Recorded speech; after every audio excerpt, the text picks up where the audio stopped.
Hello students, आज हम लोग इंटीग्रेटेड सर्किट एंड एप्लीकेशंस का इंट्रोडक्शन क्लास देखेंगे।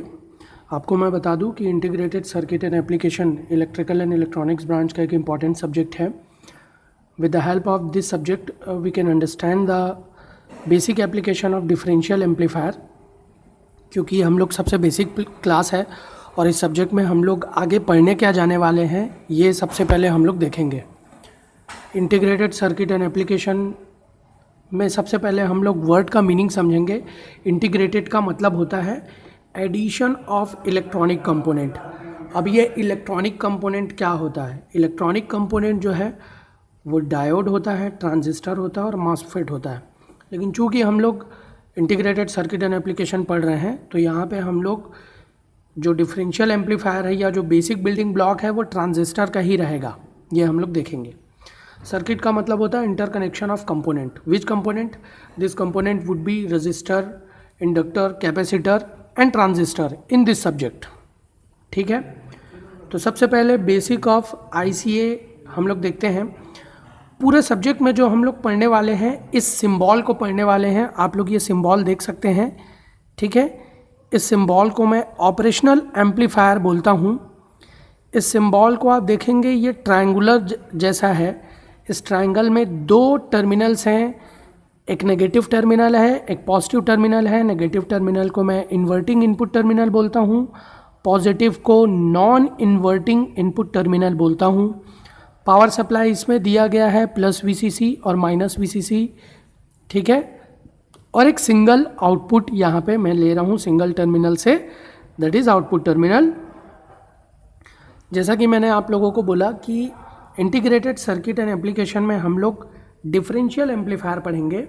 तो ये एक तो बेसिक बिल्डिंग ब्लॉक, बेसिक हम लोगों ने ब्लॉक डायग्राम देखा है, सिंबल देखा है बोलना चाहिए।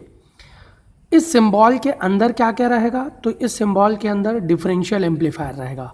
अब ये डिफरेंशियल एम्पलीफायर कैसा दिखता है? डिफरेंशियल एम्पलीफायर का ब्लॉक तो वो कुछ इस तरीके से दिखेगा।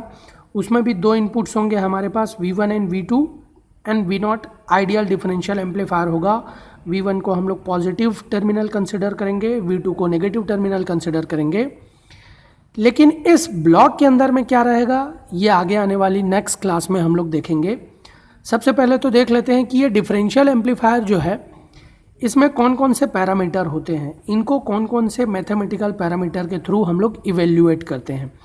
तो सबसे पहले तो डिफरेंशियल गेन है, AD आप लोग देख सकते हैं। V0 जो है आउटपुट वोल्टेज जो है, गेन और difference of the input voltages के मल्टीप्लिकेशन के इक्वल होता है।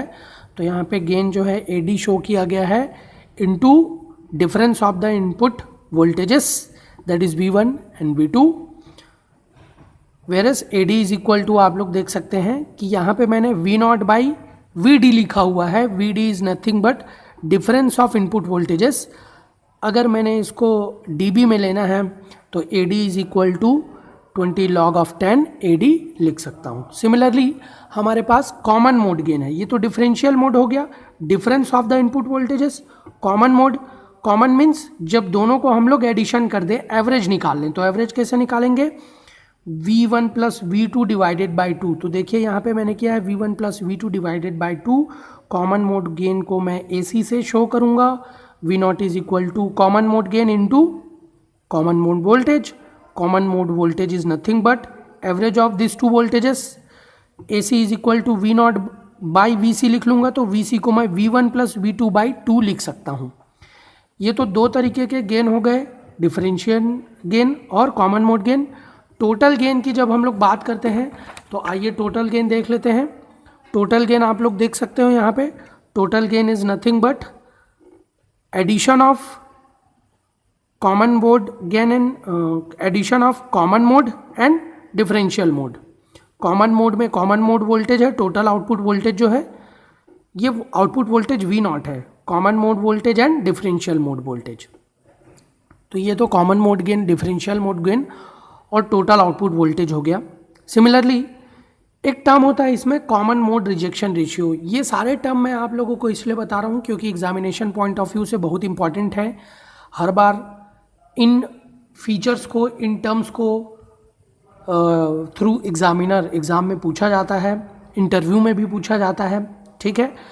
नेक्स्ट मेरा टर्म है common mode rejection ratio. Common mode में कुछ रिजेक्ट करने वाले हैं हम लोग, तो ये कॉमन मोड रिजेक्शन रेशियो को कैसे डिफाइन करेंगे मैथमेटिकली हम लोग देख सकते हैं, रो के थ्रू इसको रिप्रेजेंट करते हैं। That is nothing but magnitude of ratio of differential mode gain by common mode gain, ठीक है। बाद में इसको हम लोगों ने डीबी में रिप्रेजेंट किया है, तो इसको हम लोग डिफाइन कैसे करेंगे, डेफिनेशन आप लोग सुन सकते हैं, नोट भी कर सकते हैं।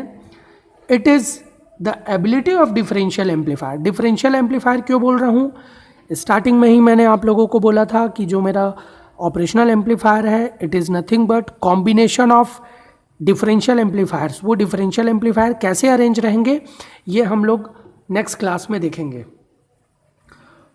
तो definition of common mode rejection ratio is the ability of differential amplifier to reject common mode signal is expressed by the ratio is called common mode rejection ratio। फिर से सुन लीजिए, ability of the differential amplifier to reject common mode signal is expressed by a ratio called common mode rejection ratio. Common mode signal कौन सा है बच्चों, V1 plus V2 divided by 2, that is common mode signal. Common हो गया, दोनों को मैंने मिला दिया, सेम है, जब V1 is equal to V2 हो जाएगा सो दैट इज कॉमन। यहाँ पे आप लोग देख सकते हैं डिफरेंशियल एम्पलीफायर में जब V1 और V2 सेम हो जाएंगे या इनका एवरेज निकालूंगा तो वो कॉमन हो जाएगा। उस केस में जब मैं कॉमन मोड सिग्नल को रिजेक्ट करूँगा, ठीक है, तो वही मेरा कॉमन मोड रिजेक्शन रेशियो कहलाएगा। CMRR को डीबी में जब रिप्रेजेंट करते हैं तो 20 लॉग ले लेते हैं, हम सभी जान रहे हैं, magnitude of AD by AC, ठीक है। टोटल आउटपुट वोल्टेज की बात करूं तो मैंने यहाँ पे रिप्रेजेंट किया है AD/VD प्लस AC/VC, उसी चीज़ को मैंने यहाँ लिखा है। AD/VD को कॉमन ले लेंगे, AD/VD को जब कॉमन लेते हैं तो हम इसको रीअरेंज कर सकते हैं, AC/AD को 1/AD/AC लिख सकते हैं। And what is AD/AC? AD/AC is nothing but CMRR. तो V0 can be expressed in terms of CMRR like this. इसके कुछ फीचर्स हैं ट्रांजिस्टराइज्ड डिफरेंशियल एम्पलीफायर के, ठीक है। ट्रांजिस्टराइज्ड डिफरेंशियल एम्पलीफायर दैट मीन्स हमारा ऑपरेशनल एम्पलीफायर, इसके कुछ बेसिक फीचर हैं। ये फीचर पूरे 5 यूनिट में हम लोगों के काम आने वाले हैं, ठीक है। तो सबसे पहले इसका जो डिफरेंशियल वोल्टेज गेन है वो हाई होना चाहिए। डिफरेंशियल वोल्टेज गेन मतलब AD हाई होना चाहिए, as high as possible. Common mode gain AC जो हम लोग देख चुके हैं, ये भी हम लोग देख चुके हैं, ये क्या होना चाहिए, कम होना चाहिए। CMRR हाई होना चाहिए, यहाँ हम लोगों ने कॉमन मोड रिजेक्शन रेशियो देखा है, ये क्या होना चाहिए, हाई होना चाहिए। 2 इनपुट टर्मिनल होना चाहिए, हम लोग देख चुके हैं कि कितने टर्मिनल्स हैं इसमें, 2 टर्मिनल्स हैं। इनपुट इम्पिडेंस इसका हाई होना चाहिए, इसको मैं आई से शो कर लेता हूँ। लार्ज बैंडविड्थ होना चाहिए, ठीक है। बैंडविड्थ मतलब इनपुट सिग्नल प्रोपेगेट करने के लिए जो हम लोग को बैंडविड्थ की रिक्वायरमेंट होती है, उसी को हम लोग उसी बैंडविड्थ की बात कर रहे हैं, वो हमारा लार्ज होना चाहिए, ठीक है। Low offset voltage and current, low output impedance. Offset voltage and current क्या है, ऑफसेट का मतलब है लीकेज, तो जो लीकेज वोल्टेज और लीकेज करंट है वो एज मिनिमम एज पॉसिबल होना चाहिए, लो होना चाहिए।